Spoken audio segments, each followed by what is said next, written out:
ನಮಸ್ಕಾರ ಸ್ನೇಹಿತರೆ, ಬನ್ನಿ ಇವತ್ತು ತುಂಬ ಹೆಲ್ತಿ ಆಗಿರೋ ಬ್ರೇಕ್ಫಾಸ್ಟ್ ರೆಸಿಪಿನ ತೋರಿಸ್ತಾ ಇದ್ದೀನಿ. ಮಕ್ಕಳಿಗೆ ಲಂಚ್ ಬಾಕ್ಸ್ಗೆ ತುಂಬ ಈಸಿಯಾಗಿ ತುಂಬ ಕ್ವಿಕ್ಕಾಗಿ ಮಾಡ್ಕೋಬೋದು. ಅತಿ ಕಡಿಮೆ ಸಮಯದಲ್ಲಿ ಕೂಡ ಬ್ಯಾಚುಲರ್ಸ್ ಕೂಡ ಇದನ್ನು ಪ್ರಿಪೇರ್ ಮಾಡ್ಕೋಬೋದು. ಲಂಚ್ ಬಾಕ್ಸ್ಗೆ ರೈಸ್ ರೆಸಿಪಿ.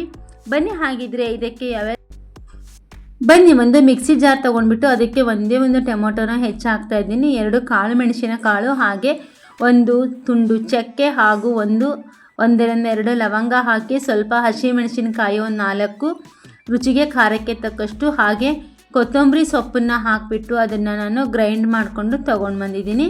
ಆನಂತರ ನೋಡಿ ಒಂದು ಸ್ವಲ್ಪ ಕುಕ್ಕಿಂಗ್ ಆಯಿಲ್ನ ಹಾಕಿಬಿಟ್ಟು ಅದಕ್ಕೆ ಒಂದು ಹೆಚ್ಚಿದಂತಹ ಆಲೂಗಡ್ಡೆನ ಹಾಕಿ ಒಂದು ಸ್ವಲ್ಪ ಇದನ್ನು ಬ್ರೌನ್ ಕಲರ್ ಆಗೋವರೆಗೂ ಸ್ವಲ್ಪ ಇದನ್ನು ಫ್ರೈ ಮಾಡ್ಕೋಬೇಕು. ಫ್ರೆಂಡ್ಸ್, ಆಲೂಗಡ್ಡೆನ ನಾವು ಸಿಪ್ಪೆ ಸಮೇತ ಇದನ್ನು ಸೇವನೆ ಮಾಡೋದ್ರಿಂದ ತುಂಬ ಆರೋಗ್ಯಕ್ಕೆ ಒಳ್ಳೆಯದು. ಇದರಿಂದ ಹೆಚ್ಚು ಪೋಷಕಾಂಶಗಳು ದೊರೆಯುತ್ತವೆ.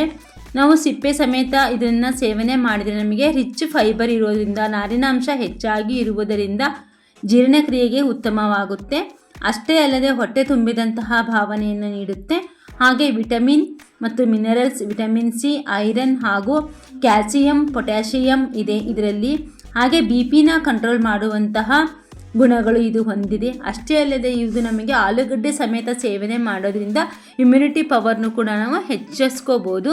ಅನಂತರ ನೋಡಿ ಅದೇ ಎಣ್ಣೆಗೆ ನಾನು ದಪ್ಪದಾಗಿ ಹೆಚ್ಚಿಟ್ಕೊಂಡಂತಹ ಈರುಳ್ಳಿ, ಹಾಗೆ ಉದ್ದ ಕಟ್ ಮಾಡಿದಂತಹ ಕ್ಯಾಪ್ಸಿಕಮ್ನ ಹಾಕಿಬಿಟ್ಟು ಮತ್ತೆ ಇದನ್ನು ಒಂದು ಸ್ವಲ್ಪ ಫ್ರೈ ಮಾಡ್ಕೊಳ್ತೀನಿ.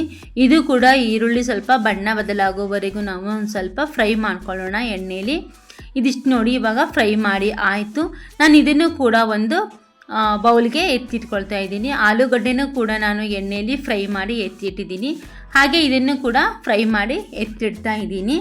ಇದಕ್ಕೆ ಇವಾಗ ನಾವು ಹೆಚ್ಚಿದಂತಹ ಐಟಮ್ಸ್, ತರಕಾರಿಗಳು ಹಾಗೆ ಮಸಾಲೆ ಪದಾರ್ಥಗಳನ್ನು ಹಾಕೋದುಂಟು. ಹಾಗೆ ಅದೇ ಪ್ಯಾನ್ಗೆ ಇನ್ನೂ ಒಂದು ಸ್ವಲ್ಪ ಎಣ್ಣೆನ ಹಾಕ್ತಾ ಇದ್ದೀನಿ. ಇನ್ನು ಸ್ವಲ್ಪ ಎಣ್ಣೆನ ಹಾಕಿಬಿಟ್ಟು ಅದಕ್ಕೆ ಈರುಳ್ಳಿನ ಹೆಚ್ಚು ಹಾಕ್ತಾ ಇದ್ದೀನಿ. ನೀವು ಬೇಕಿದ್ರೆ ಸಾಸಿವೆ, ಉದ್ದಿನಬೇಳೆ, ಕಡಲೆಬೇಳೆ ಒಗ್ಗರಣೆನೂ ಕೂಡ ಕೊಟ್ಕೋಬೋದು. ನಾನು ಕೇವಲ ಹೆಚ್ಚಿದಂತಹ ಈರುಳ್ಳಿ, ಹಾಗೆ ಹೆಚ್ಚಿದಂತಹ ಟೊಮೊಟೊ, ಸ್ವಲ್ಪ ಕೊತ್ತಂಬರಿ, ಹೆಚ್ಚಿದಂತಹ ಕೊತ್ತಂಬರಿನ ಹಾಕಿಬಿಟ್ಟು ಇದನ್ನು ಕೂಡ ನಾನು ಎಣ್ಣೆಯಲ್ಲಿ ಇವಾಗ ಹುರಿತಾ ಇದ್ದೀನಿ. ಇದು ಸ್ವಲ್ಪ ಹುರಿದಾದ ನಂತರ ಇದಕ್ಕೆ ರುಚಿಗೆ ತಕ್ಕಷ್ಟು ಅಚ್ಚು ಖಾರದ ಪುಡಿ, ಬೇಕಿದ್ರೆ ನೀವು ಹಸಿಮೆಣಸಿನ್ಕಾಯಿ ಪೇಸ್ಟನ್ನು ಕೂಡ ಹಾಕ್ಕೋಬೋದು. ನಾನು ಹಸಿಮೆಣಸಿನ್ಕಾಯಿ ರುಬ್ಲಿಕ್ಕೂ ಒಂದು ಸ್ವಲ್ಪ ಹಾಕಿದ್ದೀನಿ. ಹಾಗೆ ಒಂದು ಅರ್ಧ ಟೇಬಲ್ ಟೀ ಸ್ಪೂನಷ್ಟು ಅರಿಶಿಣ,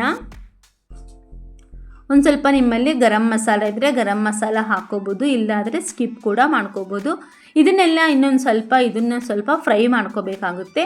ಇದು ಸ್ವಲ್ಪ ಫ್ರೈ ಆಗಿ ಇದೆಲ್ಲ ಸ್ವಲ್ಪ ಹಣ್ಣಿನಂಗೆ ಬೆಂದಾದಮೇಲೆ ಇನ್ನು ಸ್ವಲ್ಪ ಎಣ್ಣೆ ಅಥವಾ ನೀರನ್ನು ಹಾಕಿಬಿಟ್ಟು ಇದನ್ನು ಒಂದು ಸ್ವಲ್ಪ ಬೇಯಿಸ್ಕೋಬೇಕು.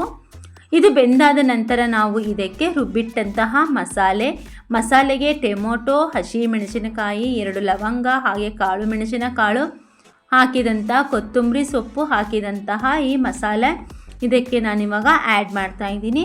ಇದು ಒಂದು ಸ್ವಲ್ಪ ಹಾಕಿದ ಮೇಲೆ ಹಸಿ ವಾಸನೆ ಹೋಗೋವರೆಗೂ ಇದನ್ನು ಒಂದು ಸ್ವಲ್ಪ ನಾವು ಫ್ರೈ ಮಾಡ್ಕೋಬೇಕಾಗುತ್ತೆ. ಇದೆಲ್ಲ ಜಾರ್ನ ನೀಟಾಗಿ ತೆಗೆದುಬಿಟ್ಟು ಜಾರಲ್ಲಿರೋದೆಲ್ಲ ಹಾಕ್ತಾ ಇದ್ದೀನಿ.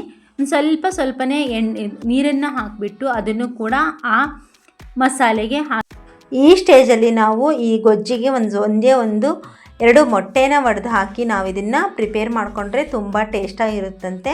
ನೀವು ಒಂದು ಸಾರಿ ಬೇಕಿದ್ರೆ ಟ್ರೈ ಮಾಡಿ ನೋಡಿ. ರುಚಿಗೆ ತಕ್ಕಷ್ಟು ಉಪ್ಪು ಹಾಕ್ತಾ ಇದ್ದೀನಿ. ಇದಾದ ನಂತರ ನೀವು ಇದಕ್ಕೆ ನಾನು ಮೊದಲೇ ಫ್ರೈ ಮಾಡಿ ಇಟ್ಟಂತಹ ಆಲೂಗಡ್ಡೆ, ಕ್ಯಾಪ್ಸಿಕಮ್ ಹಾಕಿಬಿಟ್ಟು ಇದನ್ನು ಕೂಡ ನಾನು ಫ್ರೈ ಮಾಡಿ ತಗೊಳ್ತಾ ಇದ್ದೀನಿ. ಇದೆಲ್ಲ ಆದಮೇಲೆ ಇದಕ್ಕೆ ಒಂದು ಸ್ವಲ್ಪ ನಾನು ಕಸ್ತೂರಿ ಮೇಥಿನ ಹಾಕ್ತಾ ಇದ್ದೀನಿ. ಇದು ಆಪ್ಷನಲ್ಲು, ಹಾಕಿದರೆ ತುಂಬ ಒಳ್ಳೆ ಘಮ ಬರುತ್ತೆ. ಹಾಗೆ ಇದನ್ನೆಲ್ಲ ಮಿಕ್ಸ್ ಮಾಡಿಬಿಟ್ಟು ಒಂದು ಸ್ವಲ್ಪ ಬಿಸಿ ಮಾಡಿ ಮತ್ತೆ ತೆಗಿತಾ ಇದ್ದೀನಿ. ಇದಾದ ನಂತರ ಹೆಚ್ಚಿದಂತಹ ಕೊತ್ತಂಬರಿ ಸೊಪ್ಪನ್ನು ಹಾಕಿಬಿಟ್ಟು ನಾವು ಮೊದಲೇ ಪ್ರಿಪೇರ್ ಮಾಡಿಟ್ಟಂತಹ ಬಿಸಿ ಅನ್ನಕ್ಕೆ ಅಥವಾ ತಣ್ಣನನ್ನಕ್ಕೆ ಹಾಕಿರೋ ತುಂಬ ಟೇಸ್ಟಾಗಿರುತ್ತೆ. ಬಿಸಿ ಅನ್ನಕ್ಕೆ ಇದನ್ನು ಹಾಕಿಬಿಟ್ಟು ಚಿತ್ರಾನ್ನನ ನಾವು ಯಾವ ರೀತಿ ಕಲಿಸ್ತೀವೋ ಆ ರೀತಿ ಕಲಿಸಿದರೆ ನಮಗೆ ಕ್ಯಾಪ್ಸಿಕಮ್ ಮತ್ತು ಪೊಟ್ಯಾಟೊ ರೈಸ್ ರೆಡಿ ಆಯಿತು. ಇದಕ್ಕೆ ಮೊಟ್ಟೆ ಒಡೆದು ಹಾಕಿದರೆ ಹೇಳ್ತೀನಿ ಖಂಡಿತವಾಗಲೂ ತುಂಬ ಟೇಸ್ಟ್ ಆಗುತ್ತಂತೆ. ಹಾಗೆ ಎಗ್ ರೈಸ್ ತಿಂದಂತಹ ಅನುಭವ ಕೂಡ ನಿಮಗೆ ಆಗ್ಬೋದು. ಒಂದು ಸಾರಿ ಟ್ರೈ ಮಾಡಿ ನೋಡಿ. ಈ ರೀತಿ ರೈಸ್ಗೆ ಇದನ್ನು ಕಲಿಸ್ಬಿಟ್ಟು ನಾವು ಬ್ರೇಕ್ಫಾಸ್ಟ್ ರೆಸಿಪಿನ ನಾವು ಮಾಡ್ಕೋಬೋದು. ಅಷ್ಟೇ ಅಲ್ಲದೆ ನೋಡಿ, ನಾನಿವಾಗ ಊಟ ಮಾಡ್ತಾಯಿದ್ದೀನಿ. ತುಂಬ ಟೇಸ್ಟಾಗಿತ್ತು, ತುಂಬ ರುಚಿಯಾಗಿತ್ತು. ನೀವು ಒಂದ್ಸರಿ ಟ್ರೈ ಮಾಡಿ. ನಿಮಗೆ ವಿಡಿಯೋ ಇಷ್ಟವಾದಲ್ಲಿ ಲೈಕ್ ಮಾಡಿ, ಫ್ಯಾಮಿಲಿ ಆ್ಯಂಡ್ ಫ್ರೆಂಡ್ಸ್ಗೆ ಶೇರ್ ಮಾಡಿ, ಹಾಗೆ ನಮ್ಮ ಚಾನಲ್ನ ಸಬ್ಸ್ಕ್ರೈಬ್ ಮಾಡಿ. Thank you so much.